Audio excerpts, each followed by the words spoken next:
My name is Amir, and I'm a professor at the business school here at Stanford. I want to acknowledge first some of my collaborators on the research I'm going to show to you today. Samir Shrivastava, who co-directs with me the Computational Culture Lab, Chris Potts, who's a linguist here at Stanford, and two graduate students, Govind Manyan at Stanford and Richard Liu at Berkeley. So let me first pay homage to complexity, because this is the topic of the conference today, of the symposium. So I think culture is kind of the most prominent examples of what self-organization looks like and should be in the social sciences. There's not a lot of work that actually uses this metaphor, and I'm not going to argue that I'm going to be particularly proficient in employing that metaphor either today, but hopefully some of the kind of interpersonal and cognitive mechanisms that I'll talk to you today might inspire some thoughts about how culture evolves organically rather than is administered from the top. And my focus is culture and organizations, and if we move from the abstract and the metaphoric to the concrete, organizations, specifically organizations in the United States today, are clearly aware of the importance of culture. Uber, I'm sure all of you have heard recently, has been accused of its toxic bro culture, and its CEO and founder was definitely one of the victims of that. Well, victim is not maybe the right term, but experienced the wrath that comes with that realization. A very interesting story from a few years ago was that of Ellen Powles, who was a partner at Kleiner Perkins, one of the most leading VC firms here in the Valley. She sued Kleiner Perkins for gender discrimination. As she wasn't promoted to full partner. And interestingly, Kleiner Perkins' argument was, yes, she was a high performer, but she didn't fit into the culture of the organization. And in fact, the courts accepted that as a legitimate argument to dismiss her claims. So not only is cultural fit something, culture and cultural fit in particular, something that's understood as important by organizations, but it's also accepted now as a legitimate legal argument. And an important question therefore follows is what makes some people fit in culturally better than others into their organizations. And I'm going to address two types of problems in the literature hitherto in how they approach this problem. The first is conceptual. So imagine that this is a job applicant and this represents the boundary of the organization. So the way both practitioners and researchers tend to think of the problem of cultural fit is we have an applicant. That applicant comes into the firm. There's a process of cultural matching. Some of you may be familiar with the famous Netflix slide deck, which is a kind of quintessential example of this process. Then the person moves in, if they're accepted, goes through a process of onboarding, what sociologists call socialization, and then they pass this intangible, however, a clear line of acceptance by their peers, and they become this bona fide full member of the organization. The problem with this imagery, however, is that organizations, like organisms, are evolving. They breathe, they move, they adapt. And really, these lines are not fixed or stagnant. And we should really think of this as an ongoing journey rather than as a movement, a radial movement from the outside into the inside. And really, I'm going to make the argument that during this process, there are basically two underlying mechanisms that matter for whether someone succeeds in the firm or not. The first, during this onboarding process, is really related to peer acceptance, whether that individual, from the point of view of cultural fit, can establish and demonstrate to others that he or she is adapting and fitting into the culture. And later on, once they pass this imaginary, albeit real line, it's really a matter of attachment that motivates them to continue this journey and evolve with the organization as it discovers its cultural path on the way. And I'm going to look at these two outcomes by differentiating between people who get fired from the organization because they haven't been accepted by their peers versus those who leave voluntarily, presumably who have been accepted by their peers but are not attached to the organization. So really, I want you to move your thinking from thinking of fit as an end state to thinking of enculturation as a process that one goes through, and therefore the problem of cultural fit not as one is passing a threshold, but really as a journey that one takes and has to put cognitive and emotional energy in order to keep a pace with the culture in the company. So really, cultural alignment is a two-way street that is related both to attachment and peer acceptance, as I just demonstrated. So with that in mind, I'm going to propose 3 different hypotheses as to the mechanisms that play in how they affect cultural fit and what their enculturation signatures are. So we should expect that those that demonstrate a constant upward trajectory are those who are successfully assimilated into the organizations. Those who are unable, whether out of their lack of ability or lack of interest to adapt culturally, are the ones who are going to fail to gain the acceptance of their peers and are going to be rejected from the organization. And most interestingly, those who have that capacity and demonstrate it, but at some stage start demonstrating a decline in their cultural fit, who have decided they no longer want to take the journey, are the ones we argue are waning in attachment, and that portends their decision to leave the organization. Which leads us now to the second problem with measuring cultural fit in the organization, and that's a methodological or measurement problem. It's very difficult to measure cultural fit reliably over time. The way by which researchers have done this over the years has been to use surveys, but I'm sure that even those of you who haven't worked with surveys can imagine how costly they are, how clumsy and imprecise they are, and particularly how impractical they are in measuring a trajectory, a path that one takes. It takes a lot of time and effort to run a survey once a year in an organization. It's basically impractical to imagine that we can do this on a daily or a monthly basis. And people won't respond to it to the extent that they would become cynical about the responses. But consequently, this has also led companies also to invest a lot in hiring on fit, but really not thinking about the consequences of fit thereafter, which leads to a variety of biases of the kind that we saw with Ellen Pao. But that's slightly besides the point. So our solution to the problem is to measure cultural fit as it is reflected in email communication. And I'm going to show you now data that comes from the entire corpus of email communication in a firm. You can imagine that this model, we refer to this as the interactional language model of cultural fit. It doesn't have to rely on email per se. You can imagine that in any context in which people exchange linguistic information, we can infer cultural measures from that information, instant messaging, free text conversations, etc. But the idea behind it is really that culture is being reflected in one's linguistic behavior. At this point, you might ask yourself, okay, what do you mean by cultural fit? And culture, I can assure you, is one of the least understood and the most abused concept in the social sciences, and I have no intention or capacity to solve this problem here. But, in fact, if you read work on culture, there are as many definitions of culture as there are people who have studied it. In fact, slightly more, because some people disagree with themselves throughout their careers. But I think a useful way of reducing this complexity and thinking analytically about culture is to think about 2 dimensions, the cognitive and the behavioral. It's people's thoughts, their cognitive schemas and their emotions, as opposed to their behaviors and how those are manifest. And when we think about cultural fit, the cognitive dimension is the extent to which people have shared beliefs and cognitive schemas and values with others. And behavioral cultural fit is the extent to which their behavior is normatively compliant with others' behavior. And we're going to be focusing on the latter, right? On the behavioral manifestation of fit, which is really the extent to which an individual's level or behavior is reflected in their language is compliant with the language of others. So you can imagine there are different settings where people are polite. There are other settings where people are impolite. There's formality, lack of formality, the legitimacy of the using doubtful words, negation, and things of that sort that really represent linguistic style. So how are we going to do this? Our interactional language use model of cultural fit assumes that a person eyes cultural fit at a time t. The time t I've been going to be looking at is month, but it can be extended to whatever time you think is theoretically informative.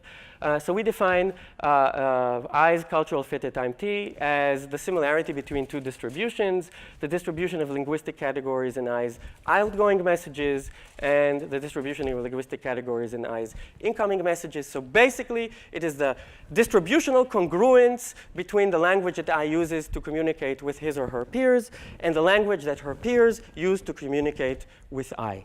And how do we measure this? We use the Jensen-Shannon divergence metric, which I'm sure many of you are familiar with. The intuition behind this is you take the average between the two distributions. If the original distributions perfectly predict the average, and then they're the same, the less they predict the average, the more divergent they are, and that's the distance that we use to measure. So we basically take the inverse of that to think of a cultural fit. What are the linguistic units? There are a variety of ways. You can think about them as individual words. We use the Luke lexicon as linguistic units. Luke was developed by Pennebaker and collaborators at the University of Texas. It's a high-level abstraction of stylistic categories. Why do we use those? We don't care so much about the fact that two engineers are talking about an engineering problem. What we want to see is that to the extent that they are, they're using the same style. One great example of it is swearing. So there are some normative environments where it is OK to swear, others where it isn't. And what we're trying to measure is not really, we're not saying whether it's good or bad to measure. What we're, to swear. What we're asking is this individual swearing at the appropriate level relative to what is normatively expected in the organization? So imagine in a masculine, typical investment bank, people drop F-bombs and stuff all the time as a means to ascertain their authority. There are other more formal types of environments where using that kind of language is a huge faux pas.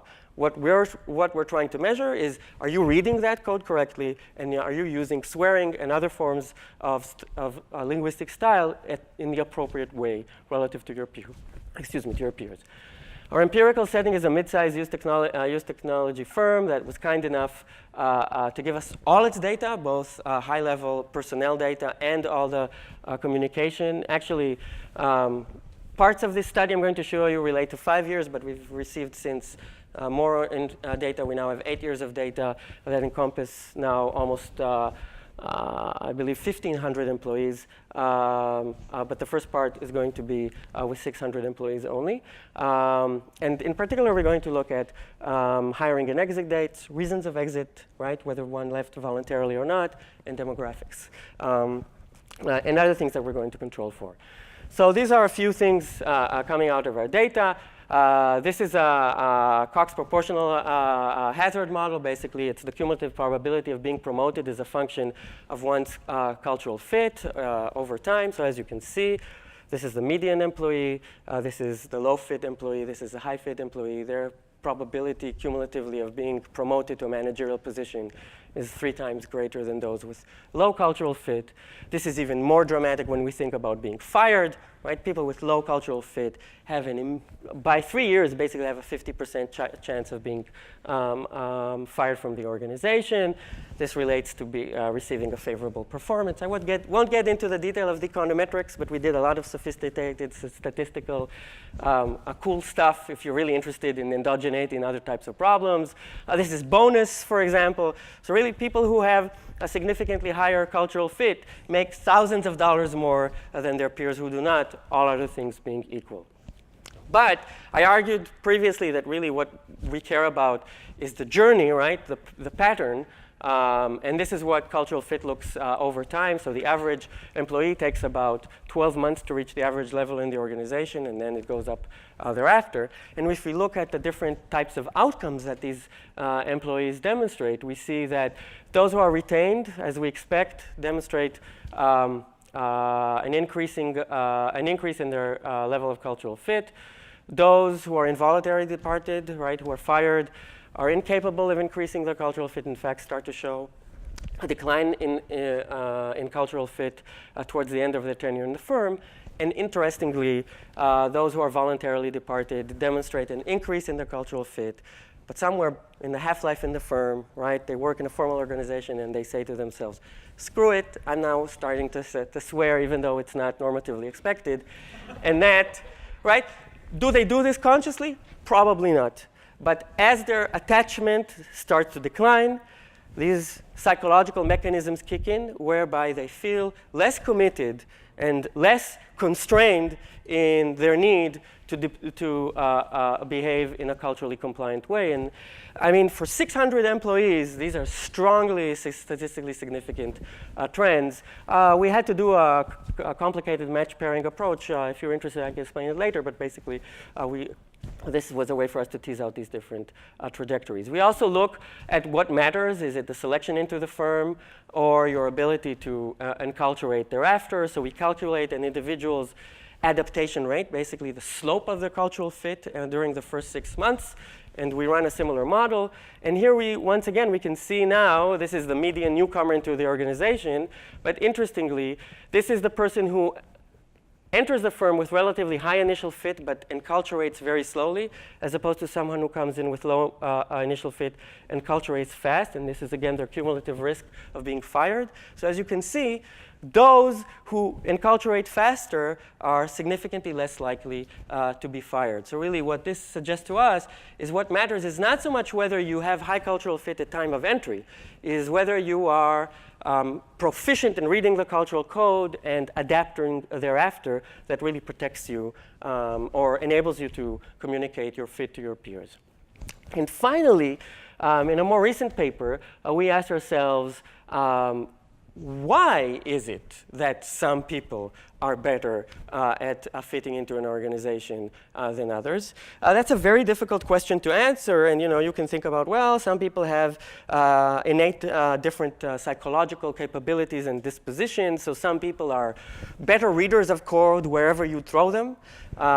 It turns out that we ran a battery of traditional psychological questions in the survey that we ran. None of them predict who is going to fit in better. As you saw, whether one enters the firm with high cultural fit also isn't a strong predictor of who's going to succeed eventually. So maybe that suggests to us that hiring on cultural fit is not the only reason why people fit into the firm.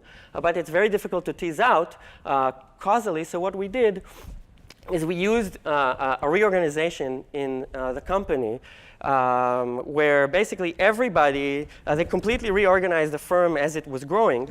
And we thought this would be a kind of an exogenous shock to the peers that one has in an organization. Right? One of the biggest problems in measuring these things is that we interact with people who are like us, so it's very difficult for us to tell, are we influenced by our peers or are we drawn to peers who are like us? So we use this semi-exogenous shock to say, okay, this is kind of like an experiment where we throw you into a room with people who are randomly matched to you, but you don't know.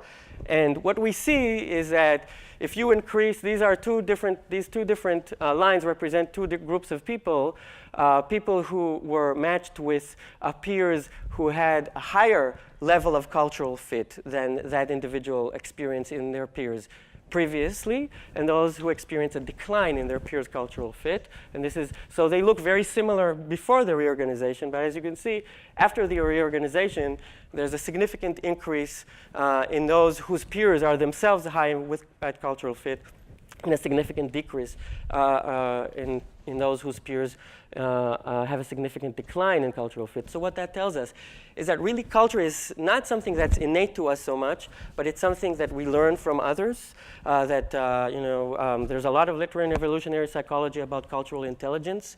Those of us who have kids can see cultural intelligence when we observe them as they socialize. We all have these innate tendencies, so it's highly dependent on the peers with whom we interact. So to conclude, really, I hope I persuaded you that cultural fit, as discerned from language, is predictive of success in organizations, that different trajectories relate to different underlying mechanisms, and those mechanisms have different signatures, that enculturation is important as initial fit, and importantly, that culture is something that is transmitted.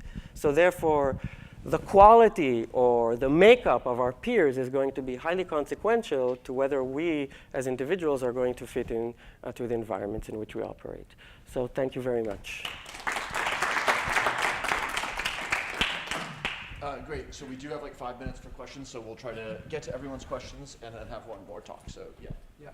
So, a question I have is this conformity good for an organization? If you compare organizations with less versus more cultural conformity, which are doing better? So that's a great question that I can't answer with these data, Sure. which we analyze with other data. The answer, it depends, right? It depends in what competitive environment this organization is operating. So organizations whose competitive advantage is mostly related to execution, think Walmart, right? It's about executional efficiencies, are really going to benefit from conformity. Organizations whose competitive advantage relates predominantly to the ability to innovate, think of Google, think Facebook, don't want conformity. They want people thinking out of the box. But on average, in all social groups, in all contexts that people have observed, generally, all other things being equal, people who conform do better, and there's a tendency to reward conformity even in innovative organizations. But different organizations, that's why Google has a big challenge. How do you both ask people to conform, but also think outside of the box? I had a question about maybe a specific analysis that you might have done. So you are like you showed earlier, you compared like similarity of incoming and outgoing messages for people that are retained and then people that are let go or people that voluntarily leave. So I'm wondering, since this is just like similarity, whether the change that's occurring in language usage is due to the incoming messages or the outgoing messages. Like excellent. That's an excellent question, right? It's about the directionality, because you can imagine that a decline in the distance could be you moving towards me or me moving towards you. So we did do another analysis of the same data with Gabe Doyle, who used to be a postdoc here at the psych department, and Mike Frank. And there, you use a more sophisticated model where you differentiate. You basically say, what is the likelihood that I would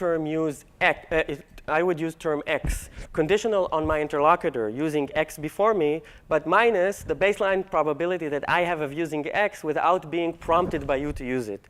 That's a far more sophisticated model that requires a lot of more data in order to be trained, and that really addresses that question. So there we find, for example, that people who tend to accommodate to others in their use of the term we versus I are more likely to be fired. Those are the chameleons who pretend. But people whose baseline use of the term we grows over time, that's an indication that they're actually internalizing membership in the organization. And they think about the organization through the prism of we, even when not prompted by their interlocutors. But yeah, from a statistical point of view, it's a very complex question. Yes? Yeah, so you mentioned that you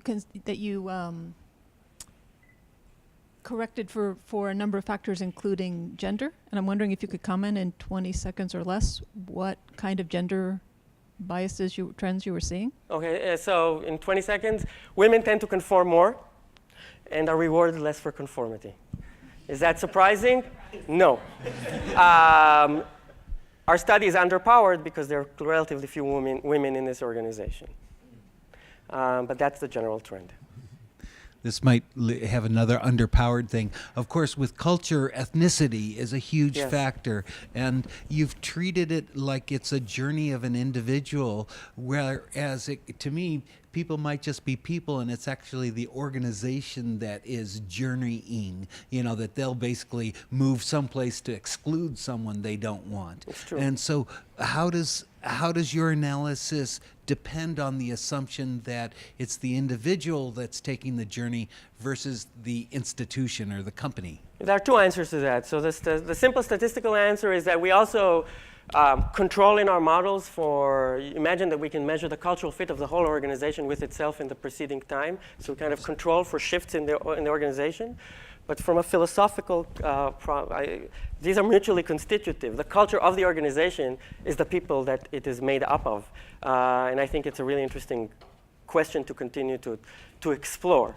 But our focus has been the individual relative to the group rather than what does the individual do to the group. Ethnicity in ARP is not an issue because it's actually not a very ethnically diverse organization.